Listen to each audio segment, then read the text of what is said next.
নমস্কার, জি 24 ঘন্টা আপনাদের স্বাগত। আমি শিলাদিত্য। শুরু করছি জনগণমন। এই মুহূর্তে আন্দোলন চলছে একেবারে, যদি আমরা দেখি 10ই আগস্ট থেকে শুরু করে একেবারে আজকে তারিখ অর্থাৎ 1 অক্টোবর পর্যন্ত আন্দোলন চলছে, এবং যে কারণে মূলত এই আন্দোলন জাস্টিস ফর আরজি করা, সেই আন্দোলন ধীরে ধীরে বাড়ছে এবং তারপর আবারও পূর্ণ কর্মবিরতি ডাক ইতিমধ্যে জুনিয়র চিকিৎসকদের তরফ থেকে দেওয়া হয়েছে। স্বাস্থ্য পরিষেবা তাহলে হাল কোথায় দাঁড়িয়ে রয়েছে সরকারি হাসপাতালগুলি দেখাবো, আর অপরদিকে ইতিমধ্যে কিন্তু স্লোগান উঠছে।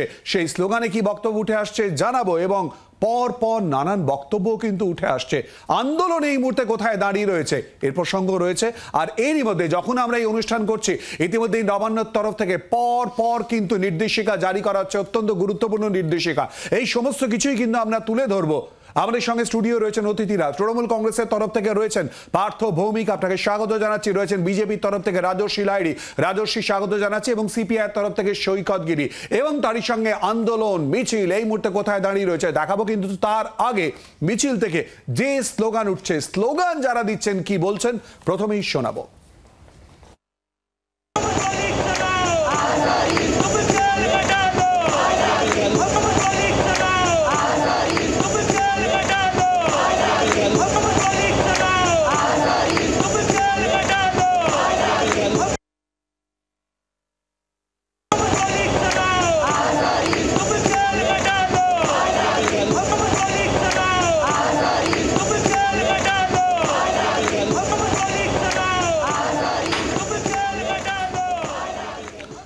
চালাও আজাদি, তুম জেল মে ডালো আজাদি। স্লোগান উঠছে, কারা দিচ্ছেন অবশ্যই করে যেমন খোঁজা এবং প্রশ্ন রয়ে যাবে। তার পাশাপাশি এই মুহূর্তে মিছিল কোথায় রয়েছে সেই মিছিলের দিকে নজর রাখবো। সঙ্গে রয়েছে আমাদের প্রতিনিধি রণয়, সরাসরি রণয়ের কাছে। রণয়, এই মুহূর্তে মিছিল কোথায় পৌঁছলো, কি ছবি? একেবারে মিছিলের ছবি খুব সংক্ষেপে রণয় দেখাও।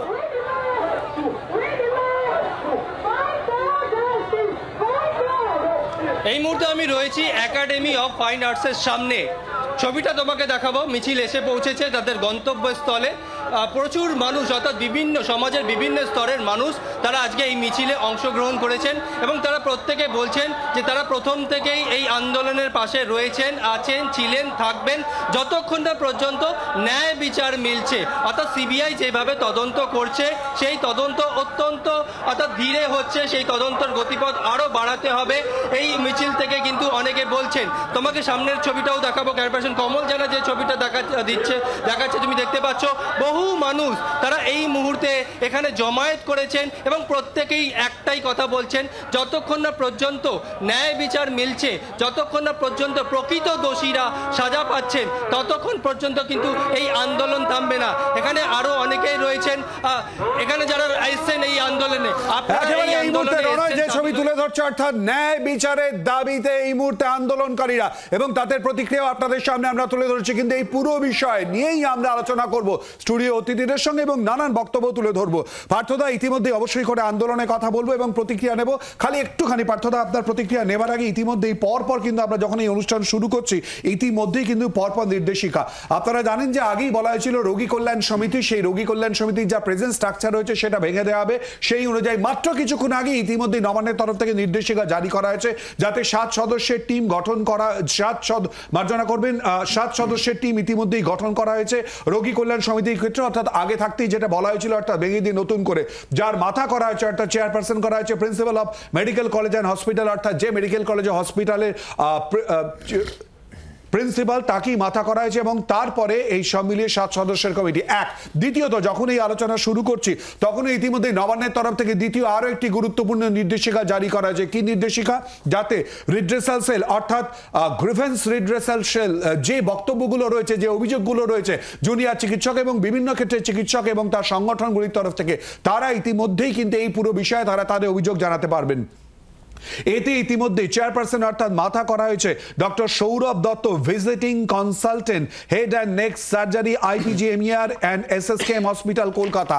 তাকে কেন্দ্র করেই কিন্তু এই কমিটি গঠন করা হয়েছে। এক্ষেত্রেও আমরা দেখতে পাচ্ছি 7 সদস্যের কমিটি ইতিমধ্যেই তৈরি করে দেওয়া হয়েছে। এই পুরো আপডেট আপনাদের সামনে একেবারে অনুষ্ঠান যখন শুরু করছি তার আগেই আপনাদের সামনে এই তথ্য তুলে ধরলো জি 24 ঘন্টা। পার্থদা, একেবারে আলোচনার শুরুতে যেখানে আমরা ছিলাম, স্লোগান এবং যে কথা উঠে আসছে বারবার, কারণ 29 তারিখও আমরা দেখেছিলাম আবারও এই স্লোগান, কি বলবেন? প্রথম কথা হচ্ছে, টোটাল ব্যাপারটাই এখন সুপ্রিম কোর্টের বিচারাধীন। সেই জায়গায় দাঁড়িয়ে সিবিআই তাদের তথ্য জানাচ্ছে, দোষীদের শাস্তি প্রত্যেকে চায়, কিন্তু সেটা কবে হবে, কত দিনের মধ্যে হবে, সেটা সিবিআই সুপ্রিম কোর্টকে তাদের সমস্ত ডাটা দিচ্ছে এবং সর্বোচ্চ আদালত সেটার ব্যাপারে সিদ্ধান্ত নেবে।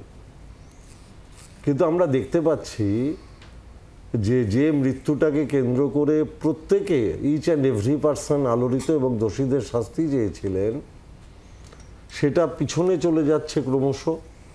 সামনে চলে আসছে জুনিয়র ডাক্তারদের কর্মবিরতি। আবার সাগর দত্তকে কেন্দ্র করে শুনছি আবার একটা লাগাতার কর্মবিরতি তারা ঘোষণা করেছে। যদিও সুপ্রিম কোর্ট গতকাল পরিষ্কার ভাষায় জানিয়েছিলেন যে জুনিয়র ডাক্তারদের প্রত্যেকটি কাজের মধ্যে ইনভলভ থাকতে হবে। এখন যদি সুপ্রিম কোর্টকে অবমাননা করা হয়, আমার মনে হয় জুনিয়র ডাক্তাররা প্রত্যেকে মেধাবী, কারণ ডাক্তার তো যে কেউ হতে পারে না মেধাবী ছাত্র ছাড়া, এবং তারা পেশেন্টদের কাছে ভগবানের মতো। পেশেন্টরা ভগবানের পরেই যাদের সবচেয়ে বেশি বিশ্বাস করেন তারা ডাক্তার। তা তাদের উচিত সুপ্রিম কোর্টকে মান্যতা দেওয়া, তাদের উচিত গরিব মানুষগুলো যাতে চিকিৎসায় না পেয়ে মারা না যায় সেই ব্যবস্থাটাকে সুনিশ্চিত করা। এবং ওনাদের যে মিছিল, সেই মিছিলে গলি মারো এই ধরনের জেহাদি স্লোগান উঠছে, কিংবা কাশ্মীর মাঙ্গে আজাদি। আমি জানি না তিলোত্তমার মৃত্যুর সাথে কাশ্মীর মাঙ্গে আজাদির কি সম্পর্ক আছে। আমার মনে হচ্ছে এটা, এই আন্দোলনটা ক্রমশ বোধহয় তার অভিমুখ পাল্টে ফেলছে। আমি আপনাদের অনুরোধ করব, আমরা যেরকম জুনিয়র ডাক্তারদের নিয়ে আন্দোলন করছি, সাগর দত্তের যে 25 বছরের মেয়েটি মারা গেলেন, ডিহাইড্রেশন নিয়ে ভর্তি হয়েছিলেন, ওনার মা ওনার স্বামী ডাক্তারদের দরজায় দরজায় ধাক্কা মেরেছে, চিকিৎসা পাননি, শ্বাসকষ্ট উঠেছে, অক্সিজেন পাননি। আমি আপনাদের অনুরোধ করব, আজকে যখন সুযোগ পেয়েছি, ওই পরিবারটাকে নিয়ে একদিন একটা জনগণ মন করুন। বাংলার মানুষ বুঝতে পারবে যে গরিব মানুষরা কিভাবে বিনা চিকিৎসায় মারা যাচ্ছে। কারণ যাদের ভগবান মনে করেছে তারা যদি কাজ না করে, তাহলে গরিব মানুষ যাবে কোথায়? বড় লোকদের যাওয়ার তো অনেক জায়গা আছে, নার্সিংহোম আছে, বড় বড় জায়গা আছে, কিন্তু গরিব মানুষগুলো চিকিৎসা পাবে কোথায়? গরিব মানুষদের তো একমাত্র আশ্রয়স্থল সরকারি এই মেডিকেল কলেজগুলো। আমি আজকেও আপনাদের মাধ্যমে হাতজোড় করে জুনিয়র ডাক্তারদের অনুরোধ করছি, আপনারা ভগবানের মতো মানুষ আপনাদের বিশ্বাস করে, আপনারা দয়া করে ভগবানের মতো আচরণ করুন। যদি কোনো ভুল ত্রুটি থাকে, দোষ থাকে, নিশ্চিতভাবে আজকে রাজ্য সরকার মাননীয় মুখ্যমন্ত্রীর নেতৃত্বে আপনাদের গ্রিভান্স জানানোর জন্য একটা কমিটি করে দিয়েছেন। আর ইনফ্রাস্ট্রাকচার তো আলাদিনের আশ্চর্য প্রদীপ মমতা ব্যানার্জির হাতে নেই যে আজকে চাইলেন আজকেই 4টে রেস্টরুম হয়ে গেল। একটা টাইম দিতে হয়, এবং 15ই অক্টোবর অবধি রাজ্য সরকার সুপ্রিম কোর্টের কাছে সময় চেয়েছেন যে আমাদের এই সময়টুকু দেওয়া হোক, এর মধ্যে আমরা কমপ্লিট করে ফেলবো। সেই সময়টুকু দেওয়ার জন্য অনুরোধ করছি। পার্থদা ইতিমধ্যে অনুরোধ করলেন এবং তারই সঙ্গে পার্থদা বললেন যে ইতিমধ্যেই সাগর দত্ত মেডিকেল কলেজ হাসপাতালে যে ঘটনা ঘটেছে তার পরিপ্রেক্ষিতে তাদের পরিবারের কি বক্তব্য। পার্থদা জানিয়ে রাখি, যখন এই ঘটনা ঘটে এবং সাগর দত্তের পরিপ্রেক্ষিতে আবারও পরিস্থিতি একটা উত্তাল জায়গায় চলে যায়, তাদের যে বক্তব্য আমরা ইতিমধ্যেই কিন্তু পুরো বিষয়ে তুলে ধরেছি। অপরদিকে চিকিৎসক বা জুনিয়র চিকিৎসকদের বক্তব্য, নার্সিং স্টাফদের বক্তব্য কিন্তু আমরা তুলে ধরেছি, কারণ এটা সংবাদ মাধ্যম করেই থাকে। দুপক্ষের বক্তব্য বা অন্য কোনো পক্ষ থাকলে অন্তত বক্তব্যটা যাতে তুলে ধরা হয়। আসবো অবশ্যই করে রাজর্ষি এবং সৈকতের কাছে, কিন্তু তার আগে এই স্লোগান যা ইতিমধ্যে আপনাদের সামনে তুলে ধরলাম, গলি মারো আজাদ, এই যে প্রসঙ্গগুলো উঠে আসছে তার পরিপ্রেক্ষিতে এবিভিপির কি প্রতিক্রিয়া উঠে এসেছে শোনাবো।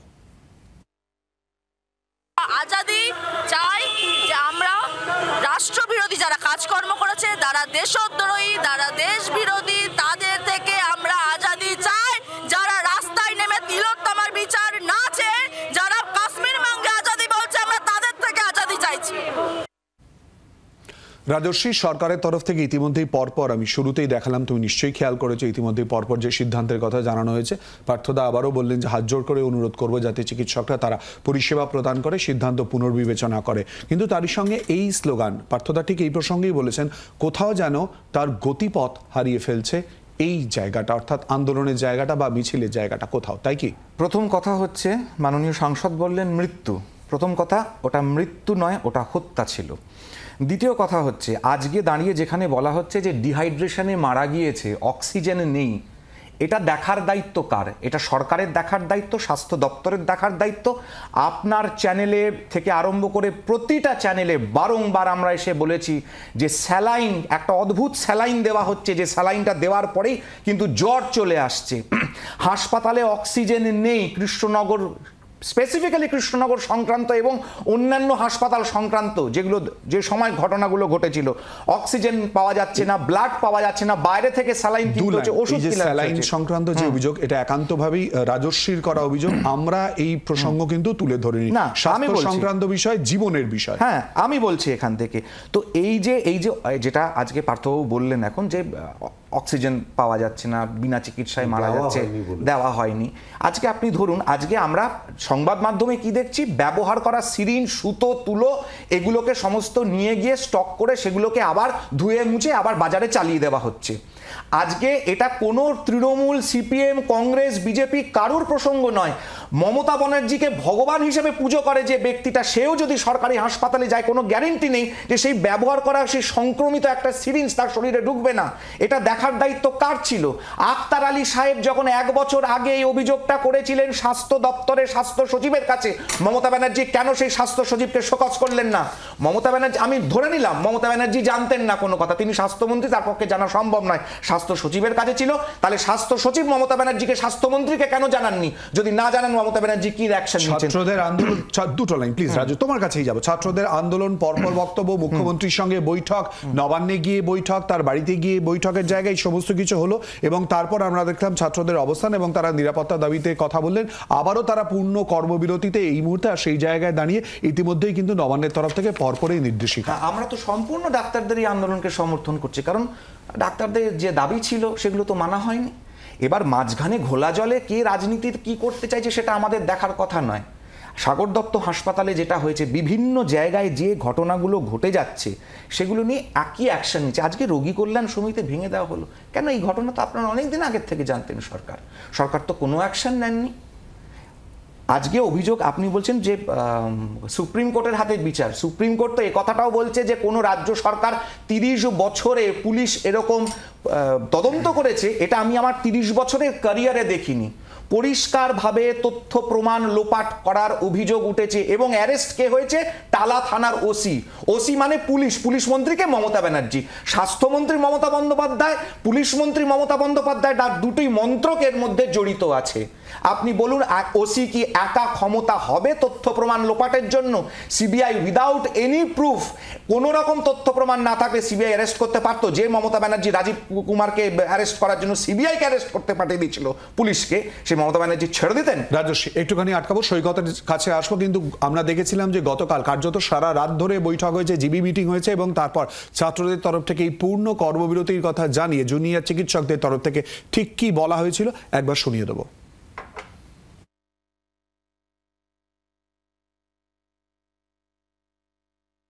এমত অবস্থায় বাধ্য হয়েই আমরা আজ থেকে পূর্ণ কর্মবিরতি অর্থাৎ ফুল সিজওয়ার্কে ফিরছি।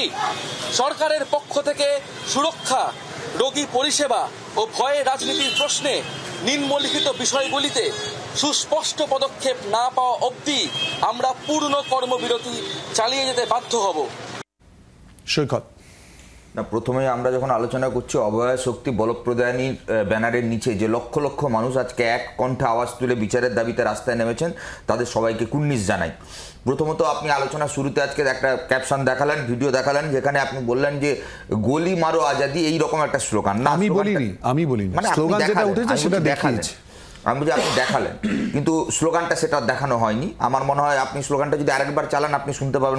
একদম আরেকবার দেখাবো, এখানে আমার কোনো প্রসঙ্গই নেই, যেটা উঠেছে স্লোগান, প্লিজ আরেকবার স্লোগানটা।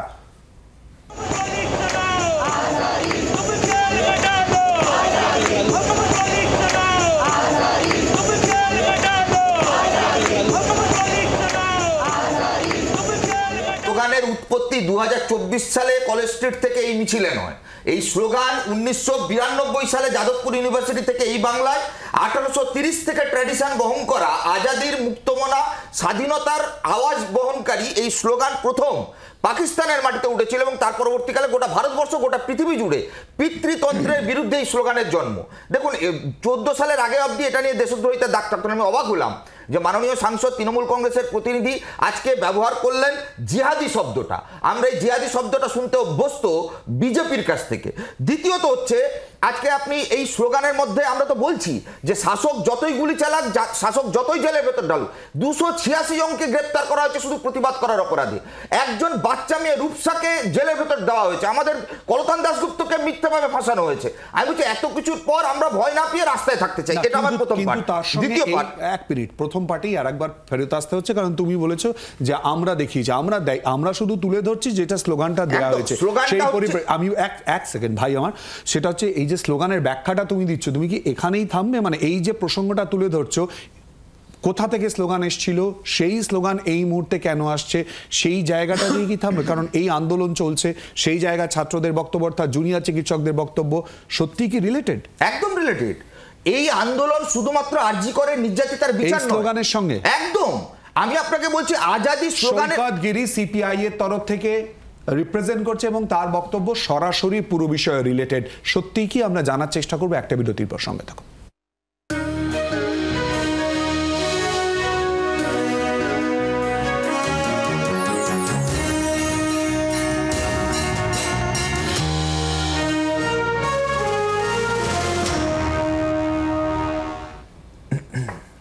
যে মিছিল এই মুহূর্তে শেষ হচ্ছে, সেই মিছিলে নির্যাতিতার বাবা তিনিও অংশগ্রহণ করেছেন।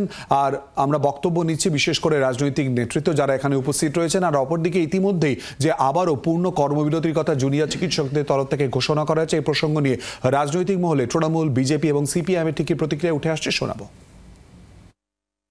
যেখানে পরিকাঠামো এবং নিরাপত্তা ব্যবস্থা, নজরদারির ব্যবস্থার সমস্ত কাজ চলছে, সেখানে দাঁড়িয়ে এই পুজো উৎসবের মরশুম, ওদিকে বন্যা, এই অবস্থায় আবার কর্মবিরতি, এটা কারা করছেন, কাদের পরামর্শে করছেন? সাধারণ মানুষ, গরিব মানুষ যারা সরকারি স্ট্রাকচারে যায় চিকিৎসার জন্য, তাদেরকে আপনারা বাধ্য করছেন হয়রানি থেকে প্রাইভেট হাসপাতাল, নার্সিংহোমের দিকে যেতে বেশি খরচা হবে। দয়া করে আপনারা এগুলো পুনর্বিবেচনা করুন এবং মাননীয় মুখ্যমন্ত্রী যেখানে নিজে তিনি বারবার অতীত আহ্বান জানিয়েছেন, আবেদন জানিয়েছেন, আপনারা কাজে যোগ দিন।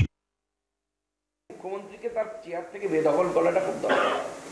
এই মুখ্যমন্ত্রী যদি তার চেয়ার থেকে বেদখল না হয়, তাহলে পরে এই মুখ্যমন্ত্রী বাংলাকে আরো খারাপ অবস্থায় নিয়ে যাবে, আরো ওয়ার্স্ট কন্ডিশনে নিয়ে যাবে। বাংলা শেষের দিকে যাচ্ছে এবং মাননীয় মুখ্যমন্ত্রী যদি তার চেয়ার থেকে বেদখল না হয়, আপনি রাত দখল করুন, ভোর দখল করুন, যা দখল করার করুন, লাভের লাভটা হবে না, কারণ এরা বুথ দখল করে আপনার অধিকারটা কেড়ে নেবে। আরএসএস এর প্রধান মোহন ভাগবত এসে বলে গেছে মমতাকে পুষে রাখতে হবে, সুতরাং এদের কোনো দাম নেই।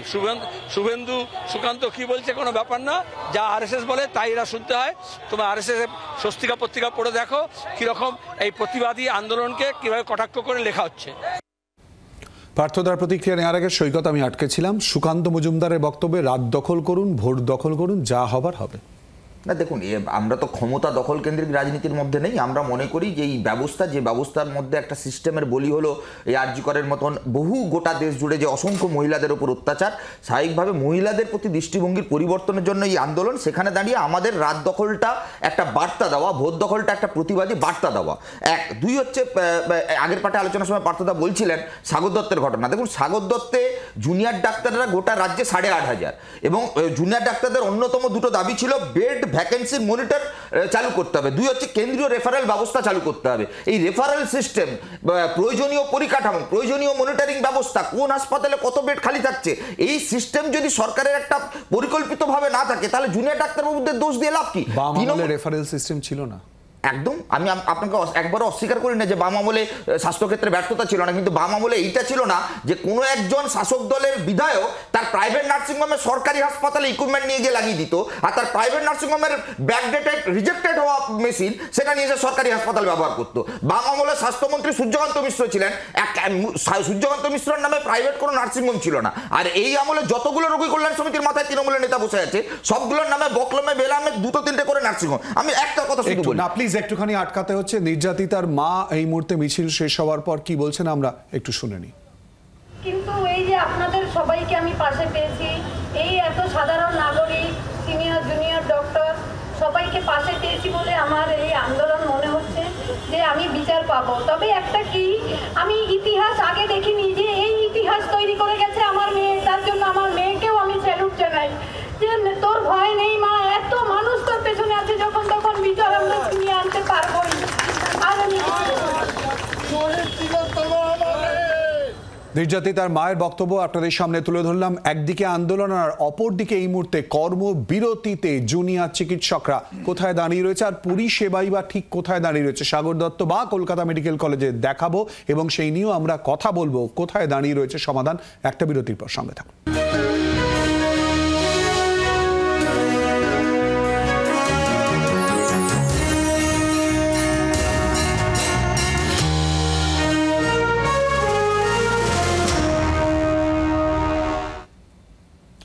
জাস্টিস ফর আরজি করের দাবি এবং তারপর ন্যায় বিচারের জন্য প্রতিবাদে সামিল সাধারণ মানুষ, জুনিয়র চিকিৎসকরা, বিভিন্ন ক্ষেত্রের মানুষ ইতিমধ্যেই সামিল হয়েছেন। আজকের মিছিলে ছবি আপনাদের সামনে তুলে ধরেছি, যেখানে ইতিমধ্যে বিভিন্ন রাজনৈতিক দলের নেতা নেত্রীরা উপস্থিত, পতাকা বাদ দিয়ে তারা উপস্থিত হয়েছেন, সেই ছবি আপনাদের সামনে তুলে ধরেছি। আর অপর দিকে ইতিমধ্যেই পূর্ণ দিবস, ইতিমধ্যেই কর্মবিরতির কথা বলা হয়েছে জুনিয়র চিকিৎসকদের তরফ থেকে। আর এই পরিপ্রেক্ষিতেই প্রশ্ন উঠছে যেটা নিয়ে, অর্থাৎ মূলত পরিষেবা কোথায় দাঁড়িয়ে রয়েছে, নাগরিক পরিষেবা, স্বাস্থ্যক্ষেত্রের পরিষেবার নিরিখে। আমরা দুটি হাসপাতালের ছবি আপনাদের সামনে তুলে ধরবো। সাগর দত্ত মেডিকেল কলেজ হাসপাতালের ছবি বা চিত্র ঠিক কি, আর অপরদিকে কলকাতা মেডিকেল কলেজ হাসপাতালের ছবি ঠিক কি, খুব সংক্ষেপে তুলে ধরছি।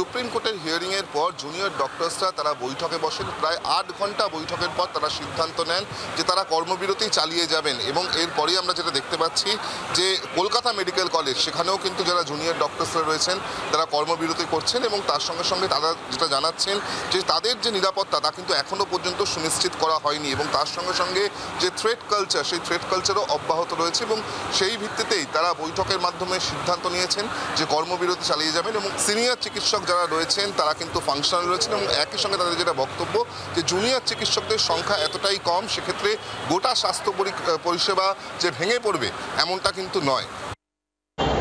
5 দিনে পড়ল একেবারেই সাগর দত্তের এই ধর্ণা মঞ্চ, অর্থাৎ জুনিয়র ডাক্তাররা তারা কিন্তু তাদের যে আন্দোলন, সেই আন্দোলন কিন্তু চালিয়ে যাচ্ছেন। তাদের যেটা বক্তব্য, যতক্ষণ না তাদের সুরক্ষা বলয় একেবারেই ঠিকঠাক হবে এবং তারা চোখের সামনে সেটা দেখতে যতক্ষণ না পাবেন ততক্ষণ কিন্তু তাদের এই আন্দোলন চলবে, এমনটাই কিন্তু তাদের তরফ থেকে জানানো হচ্ছে। পার্থদা, নিরাপত্তা সুনিশ্চিত কবে, কত দ্রুত সম্ভব? আপনি জানেন যে ইতিমধ্যেই রাজ্য সরকার সুপ্রিম কোর্টে বলেছেন 15ই অক্টোবরের মধ্যে আমরা সমস্ত কাজটা সম্পন্ন করব।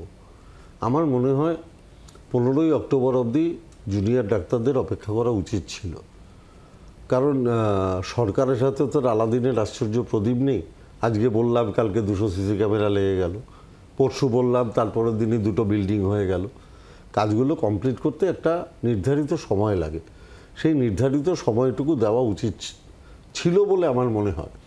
এখন ওনারা ওনাদের মতো করে বিচার করেছেন। আমি এই প্রসঙ্গেই সৈকতের একটা কথা বলতে চাই, নারী শক্তির জন্য আন্দোলনের কথা বলছে, সবাই আমরা একমত, কিন্তু নারী শক্তির মধ্যে সাগর দত্তে যে গরিব মেয়েটি মারা গেল সেও নারী, তার বয়স 25, তার বাচ্চাটার বয়স 1.5 বছর। আর অক্সিজেন অ্যাপার্টমেন্ট মানে যে কোনো হসপিটালের অ্যাপারেটাস সেগুলো থাকতে পারে, কিন্তু সেগুলো ব্যবহার করে তো ডাক্তাররা, জুনিয়র ডাক্তাররা কিংবা সিনিয়র ডাক্তাররা যারাই হোক। সাগর দত্তে কিন্তু এই মেয়েটার ট্রিটমেন্ট পায়নি। এটা খুব দুঃখজনক, কারণ তারা তো এসেছিল ডাক্তারকে ভগবান মনে করে, যে কোনো মৃত্যুই দুঃখজনক, যে কোনো ভগবান মনে করে। এখনও আমি মনে করি গরিব মানুষদের কাছে ডাক্তাররা ভগবান।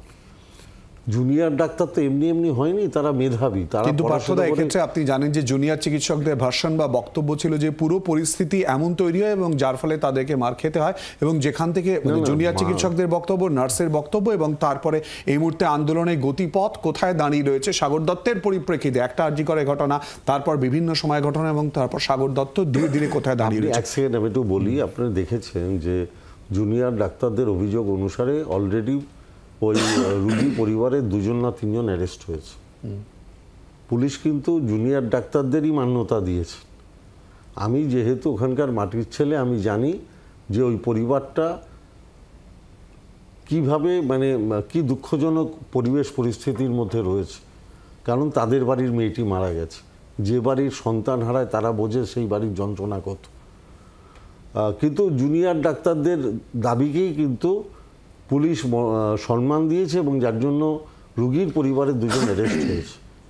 আমার বক্তব্য হচ্ছে জুনিয়র ডাক্তারদের প্রতি সরকার সহানুভূতিশীল, তাদের দাবিকে মান্যতা দিয়েছে। বাংলার মাননীয় মুখ্যমন্ত্রী বারংবার তাদের সাথে তাদের ধর্ণা মঞ্চে গেছেন, কথা হয়েছে, একটা নির্দিষ্ট টাইম চেয়েছেন, সেই টাইমটুকু তো দিতে হবে। রাজস্বী, যদি কেউ স্বাস্থ্য পরিষেবা দিতে ওথ নেওয়ার পরেও স্বাস্থ্য পরিষেবা না দিয়ে থাকেন, যদি এটাই বাস্তব হয়ে থাকে, তাহলে পরে তাদের বিরুদ্ধে অ্যাকশনটা নেওয়া হলো না কেন? কাদের কথা বলছো? চিকিৎসক যাদের বিরুদ্ধে বলা হচ্ছে যে অক্সিজেন দেওয়া হয়নি, যেই দেওয়া হবে, সরকারের স্টাফ হতে পারে, নার্স হতে পারে, যাই হতে পারে, তাদের বিরুদ্ধে তাহলে অ্যাকশনটা নেওয়া হলো না কেন, যদি এটা বাস্তব হয়ে থাকে? 1 নম্বর। 2 নম্বর কথা হচ্ছে, আমার শুধু মনে পড়ছে বারবার করে 2016 সালের নির্বাচন, তার আগে মাননীয় মুখ্যমন্ত্রী ঘুরে ঘুরে বলছেন 100% কাজ আমি করে দিয়েছি, ব্রিটিশ আমলে যা কাজ হয়নি আমি সেই কাজ করে দিয়েছি। তাহলে এই সমস্ত কিছু কি এই 100% কাজের মধ্যে নয়? এটা কি 100%-এর বাইরে ছিল? এর উত্তরটা আমাদের প্রত্যেককে খুঁজতে হবে। উৎসবের কথা, উৎসবের প্রসঙ্গ উঠছে, বাঙালি পুজো করবে, উৎসবে উঠবে না। রাজস্বী, একটুখানি আটকাচ্ছি। ইতিমধ্যে উৎসবের সূচনা করেছেন মমতা বন্দ্যোপাধ্যায়। আজ শ্রীভূমি স্পোর্টিংয়ে উৎসবের সূচনা করে মুখ্যমন্ত্রী মমতা বন্দ্যোপাধ্যায় ঠিক কি বলেছেন শোনাবো। বাংলার পুজো আজকে সমাদৃত, আজকে উৎকর্ষিত, আজকে সারা পৃথিবীর বহু মানুষ বাংলার পুজো দেখতে আসেন, তাদের বরণ করে নেবেন। যেমন আমরা বলি রবীন্দ্রনাথ ঠাকুরের ভাষায়, সবারই করি আহ্বান, এসো উৎসুক চিত্ত, এসো আনন্দিত প্রাণ, সুন্দরেরই পাদপীঠতলে, যেখানে কল্যাণ দীপ জ্বালে, সেটা হোক স্থান। উৎসবের সূচনা করেছেন এবং সেই প্রসঙ্গে ইতিমধ্যে রাজস্বী বলছিল। জাস্ট সংক্ষেপে, কিন্তু আমি আবার আলোচনায় ফেরত আসবো প্লিজ। আর খানিকক্ষণ পরেই নারায়ণ স্তুতির ঝংকারে গোটা পশ্চিমবঙ্গ আকাশবাণী ভেসে উঠবে। ইত্থং যদা যদা বাধা দানুবুত্থা ভবিষ্যতি তদা তদাবতির ইয়াহং করিষ্যামরি সংশয়ম। মা দুর্গার এই অভয়বাণীতেই আজকের আন্দোলন, এই আশ্বাসবাণীতেই এই মাতৃশক্তিদের এই আন্দোলন চলছে, বিচার ছিনিয়ে নিয়ে আসা। এক লাইনে সৈকত। না, প্রথমত হচ্ছেন পার্থদা বললেন হুমায়ুন কবিররা যে ভাষায় কথা বলেন তার বিরুদ্ধে কোনো ব্যবস্থা তৃণমূল কংগ্রেস নিয়েছে? একদম কারেক্টলি বলেছেন। সাগর দত্ততে যে মেয়েটির প্রাণ গেল, তার পাশে তিলোত্তমারও কিন্তু প্রাণ গেছিল।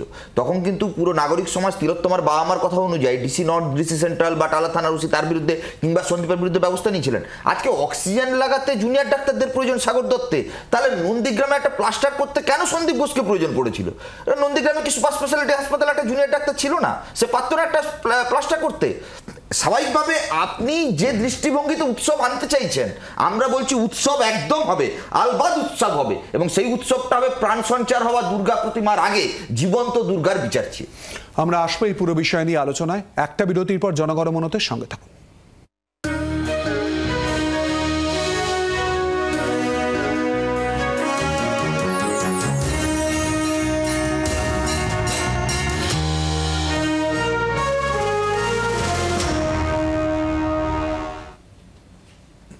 ইতিমধ্যেই আন্দোলন চলছে এবং মিছিল চলছে, আর সেই মিছিলে রাজনৈতিক ব্যক্তিত্বরা সামিল হলেও রাজনীতির ঊর্ধ্বে আন্দোলন, এই কথা বারবার স্মরণ করিয়ে ছাত্রদের তরফ থেকে আবারও কি বলা হচ্ছে শোনাবো।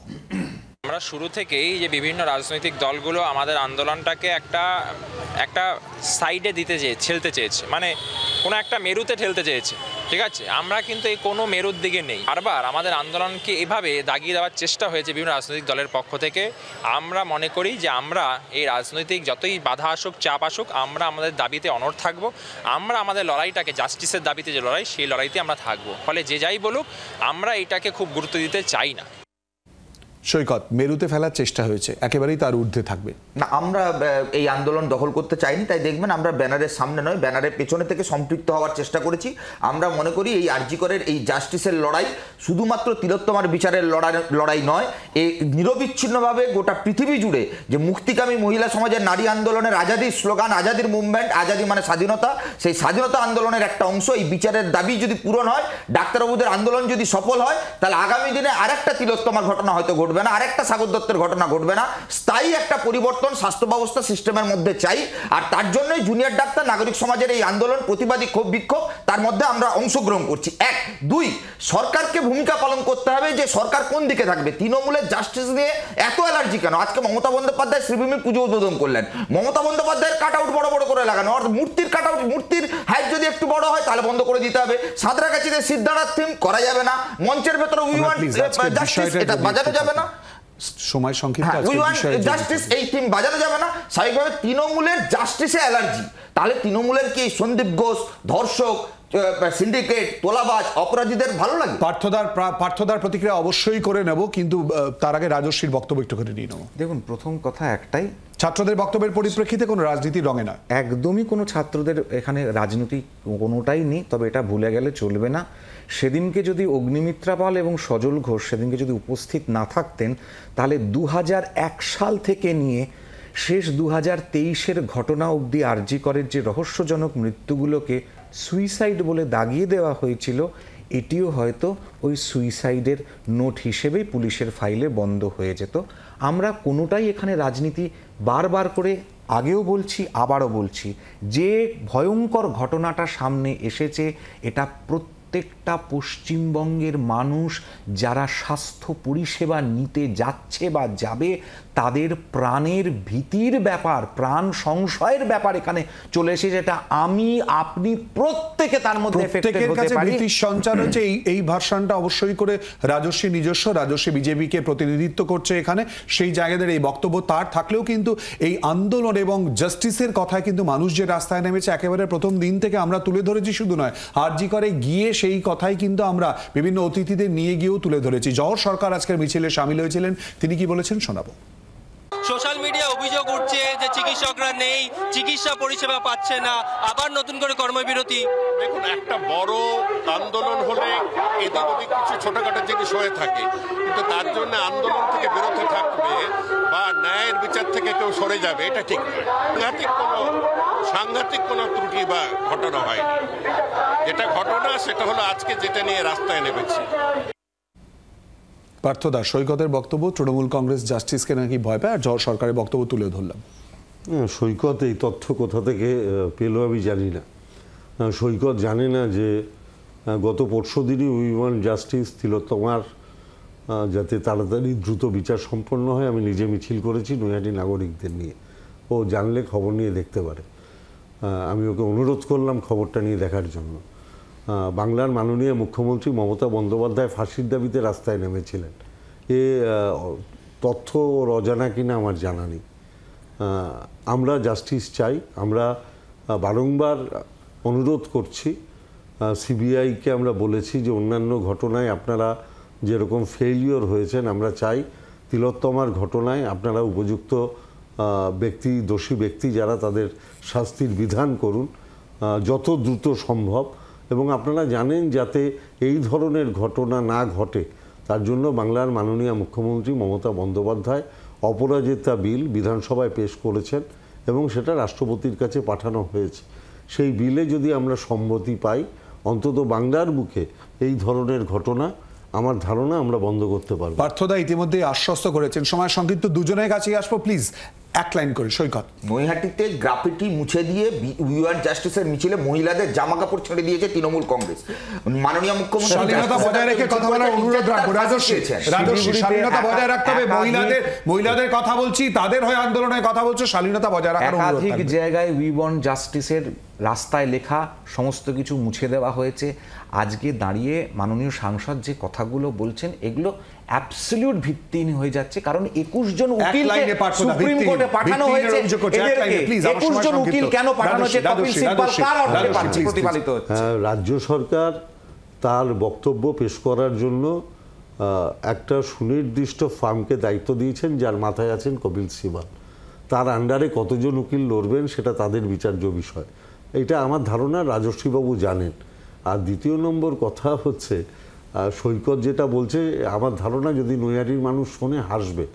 তার মানে ওটা পলিটিক্যালি সিপিএম কোনো মিছিল রাজনৈতিক কথা উঠে যে কথা বারবার করে চলে আসছে একেবারে আন্দোলনের জায়গায় বিচারের দাবি, সেখানেই মূলত এরপর যে জন্য অপেক্ষা, অর্থাৎ মূলত জাস্টিসের জায়গায় কোথায় দাঁড়িয়ে রয়েছে, আন্দোলনই বা কোন পথে সেদিকে নজর। শুধু তাই নয়, সমাধান মূলত এই মুহূর্তে যেহেতু জুনিয়র চিকিৎসকদের কর্মবিরতি চলছে, সেই জায়গার সমাধানই বা কোন পথে সেদিকেও আমাদের নজর থাকবে।